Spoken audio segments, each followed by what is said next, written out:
রাতে বারবার করে প্রস্রাব হচ্ছে, এমনকি ঘুম থেকে উঠেও প্রস্রাবে যেতে হচ্ছে। ঠিক কোন কোন কারণে এমন হতে পারে আসুন জেনে নিই। প্রথমেই আমরা বলি সাধারণ কিছু কারণ।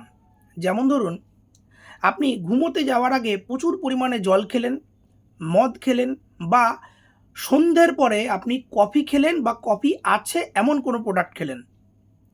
যদি দেখা যায় যে আপনি এমন কোনো ওষুধ খাচ্ছেন যেগুলোকে আমরা বলি ডাইউরেটিক, যার প্রভাবে প্রস্রাব হচ্ছে। যদি দেখা যায় যে প্রস্রাবের যে থলি, অর্থাৎ যেটাকে আমরা ব্লাডার বলি, যেখানে প্রস্রাবটা এসে জমা হয়, সে প্রস্রাবটা ধরে রাখতে পারছে না।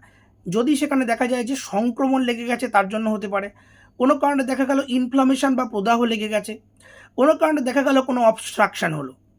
এবার আমরা বলি যে আরও কিছু সমস্যা বা আপনাদের মধ্যে যদি কিছু রোগ থাকে, যেমন ধরুন আপনাদের ডায়াবেটিস বা সুগারের রোগ যদি থাকে, যদি আপনাদের হাই প্রেশারের রোগ থাকে, যদি আপনাদের প্রস্টেট গ্ল্যান্ড সেটা যদি বেড়ে যায়, তাহলে এরকম সমস্যা তৈরি হতে পারে। যদি আপনাদের হৃৎপিণ্ডের সমস্যা থাকে, হার্ট যদি ফেল হয়ে যায়, যদি দেখা যায় যে আপনাদের ঘুম রিলেটেড বিভিন্ন রকমের সমস্যা, যেগুলোকে আমরা স্লিপ ডিসঅর্ডার বলি, অবস্ট্রাকটিভ স্লিপ অ্যাপনিয়া, এই জাতীয় যদি সমস্যা থাকে মহিলাদের ক্ষেত্রে, গর্ভাবস্থায় এবং মেনোপজ, তখনও কিন্তু এরকম সমস্যা তৈরি হতে পারে।